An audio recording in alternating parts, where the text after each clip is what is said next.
To our channel. இப்போ நம்ம என்ன பண்ண போறோம்னா கப் கேக் தான் பார்க்க போறோம். நாங்க கூலிங்காக தான் ஃப்ரிட்ஜில் வச்சிருக்கோம். வாங்க பார்க்கலாம்.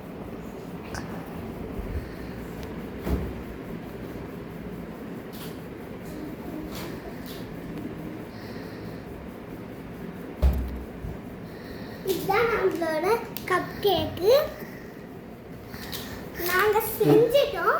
உங்களுக்கு வந்து ரெசிபி மட்டும் சொல்கிறோம். ஃபஸ்ட்டு போர்பன் எடுத்துக்கோங்க, அதை ஜாரில் போட்டுக்கோங்க. அதுக்கப்புறம் பேக்கிங் சோடா போட்டுக்கோங்க. பேக்கிங் சோடா போட்டு பால் ஊற்றிக்கோங்க.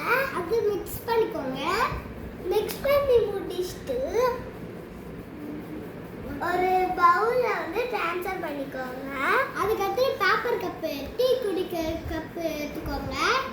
டீ குடிக்கிற கப்பு எடுத்து அது எல்லாத்தையும் ஊற்றிக்கோங்க.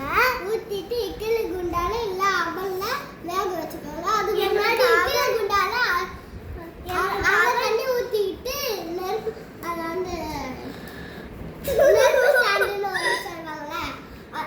அதில் வச்சுக்கோங்க. எங்களுக்கு அவன் இருந்துச்சு, அதனால நாங்கள் இதை வச்சோம். அதுக்கு அடுத்தது 1 to 5 minutes வரைக்கும் வச்சுக்கோங்க.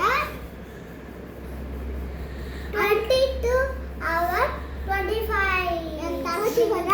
வந்துச்சுங்க. அதுக்கடுத்து எங்கள் வீட்டில் நாங்கள் எப்போ வாங்கணும் டிமார்ட்ல, அதனால எங்களுக்கு இந்த மோல்டும் இந்த கிடைச்சிது. அதனால் நாங்கள் வீட்டிலேருந்துனால நாங்கள் எடுத்து செஞ்சோம். அதனால தான் ஆனால் ரெசிபி நாங்கள் இவ்வளோ சிம்பிளாக முடிச்சிட்டோம்.